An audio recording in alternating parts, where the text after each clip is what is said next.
Customer avatar. Your customer avatar is your ideal customer or your ideal reader. And it's actually pretty simple to put together. All you need to do is imagine your perfect customer. And I don't mean some monopoly man with bags of cash who's going to stroll onto your site and buy everything you have to offer for no reason at all. I mean your real life perfect customers. So if you've already had customers, who were the ones who never complained, never asked for a refund, never wasted your time? And instead, who were the ones who bought everything, left amazing reviews, and told all of their friends about you? And in between these two categories, you do find people who love everything that you do, but never actually buy anything. They're not your ideal customer. While they're lovely to have around, don't include them in this.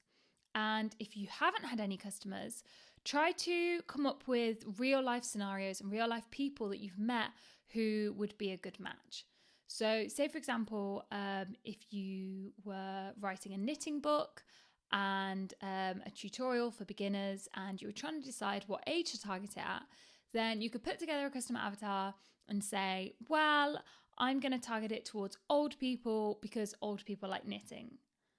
It's a bit of a stereotype. It's not that grounded. It'd be a lot better if you said something like, my friend Sarah at university got really bored in between her lectures and she taught herself to knit. That's a real life example of someone who I genuinely think would have been a great customer for my knitting book. Therefore, I'm going to target this book to early 20s. See how it's just a little bit more linked to reality. And also as time goes on and you get customers, you can adjust your customer avatar to always be like up to date and with the best target customer in mind. So once you have this perfect customer in your head, then you need to answer a series of questions about them. And that is what I'm going to show you now. So this is the first customer avatar I put together for my responsible travel blog, The Travel Rebellion. And these are some questions that I asked myself. Some of them essential and some of them are variable depending on what you do. So you can see at the top, I called mine Olivia. Again, if you're not into marketing and this is all a bit too weird for you, you do not have to name it. But personally for me, it helps sort of tie all this data together into one person. It makes it a lot easier to remember. And also when I'm writing something, it could be a lot easier to just quickly say to myself, is this something that Olivia would care about? Rather than, is this something my perfect customer avatar would care about? Just brings it to life a little bit more. Again, it's up to you though. So the first one, first essential question, which gender is my ideal customer? And this depends. If it's a perfect 50-50 split, you can say not applicable. But for most things, it will tend to lean one way or the other. And for me, the vast majority of responsible travelers that I meet are female. Next, ideal age. I put 25 to 40. And this is okay as a starting point. I would recommend narrowing this down to something a little bit more specific. Next essential question, where is my ideal customer from? So you can see here, I've put US, UK, and California. So US and UK is just factually correct. The vast majority are. California, I put in as a sort of little reminder to myself because Californians do have a stereotype of being very forward thinking, very like vegan and almost a little bit hippie-ish. And that just very much sums up a lot of the client base that I work with. Next, what education level did my ideal customer reach? A vast majority of people had gone to university. A lot of people were actually on their gap year after uni. So that was a very important one for me to note down. What ethnicity is my ideal customer? The vast majority are Caucasian. Next, are politics or religion important to my ideal customer?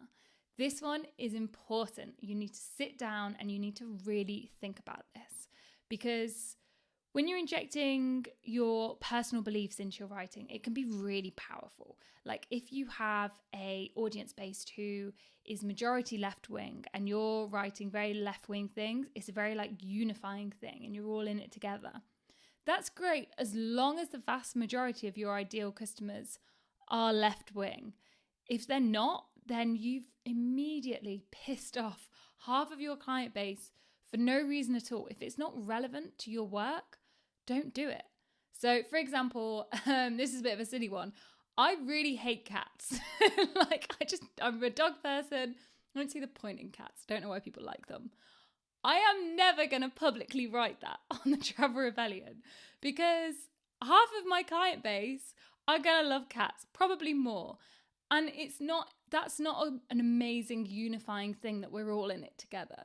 That's just going to tear the fan base apart for no reason. So you need to know what makes you all feel in it together and what is just personal beliefs best left aside. So for the Travel Rebellion, politics and religion are not applicable. There's not an overwhelming thing. The majority aren't left. The majority aren't Christian or Muslim. It's not relevant. Next one. What are my ideal customers' interests? So hopefully at this point you will have gathered enough imaginary and real life customers in your mind, and you can think back of conversations or imagine and think about things that people have actually mentioned. So for a lot of the people I've met traveling, I've listed animals, volunteering, travel, adventure, new experiences, feminist, science, eco-minded, environment, social media, photography, hiking, renting, not necessarily an interest, but it is something that a lot of people were doing. Interesting job, and maybe veggie. Veggie question mark, because not everyone was vegetarian, but a lot of them either were or were very sort of open to it and like have that sort of one-liner of like, oh, I couldn't do it myself, but I really respect it. Next one, what are my ideal customers' values? I've put altruistic, respectful, fairness, social justice, courage, worldly, and cosmopolitan. What are my ideal customers' desires? I've put life of adventure, experiences over things, escapism, to be a good person, and to make the most of life before kids.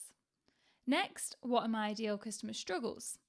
Bored, dissatisfied with home life, not knowing if trips are ethical, no time to research, no trust in self-confessed ethical trips, and looking for meaning. Now, again, if these are real life people, you're probably not going to know all of their struggles, especially if you're British and you just don't really talk about things like that. So there is going to be a bit of guesswork here, and there are going to be things where you're filling in the gaps. That's fine. All that matters is that you keep this up to date. So maybe if you do end up having a bit of a heart-to-heart or getting to the key of some of your customer struggles, you then update this if you realize that these really aren't in line. It's okay, especially at this stage, to just be sort of making up a little bit, as long as you feel like you're on the right track. Next one, what are my ideal customers' internal challenges? Am I really being ethical? Can I afford to be ethical? Am I on the right path? Should I be settling down instead of traveling? Where should I be spending my money? Is travel right? Next, external challenges. So the whole you must be rich. How can you afford to travel all the time? Is X okay? So is it okay to ride elephants? Something like that. Not knowing if something is ethical, how to save for travel tips, flights, etc., how to find a job that lets you travel. So these are some of the things that are going on in their life, something that they're struggling with, not internally, but literally externally, like less about their desires and what they really want, and more just about the practicality of like, how do I afford to get there?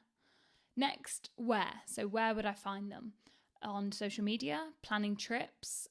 So on Reddit or forums about travel blogs, TripAdvisor, Facebook groups, charity sites, sanctuaries on social media, active weekends, sports, and maybe in a zoo. How does my ideal customer spend money and how much do they earn? So I've put 24k for average earning, books direct, doesn't go through a travel agent, plans it herself using Skyscanner, etc. So then they're pretty much all the questions that will be relevant to your audience. And then there are some that I've added on that are particularly relevant to mine, but might not be relevant to yours. So you might need to swap in for some more practical, relevant ones. So first one, does my ideal customer have pets? This is a really big one because there is just a real bonding thing of when you're away from home and you're missing your sort of comforts, but you're also meeting all these new people and you need something to bond over. Pets is always something that people bring up straight away, and they're getting out pictures, they're telling you what breed they are, they're telling you all these little stories about them, or they're like FaceTiming them and like showing them to you. And so at the top, right at the very beginning, third one, it says pets.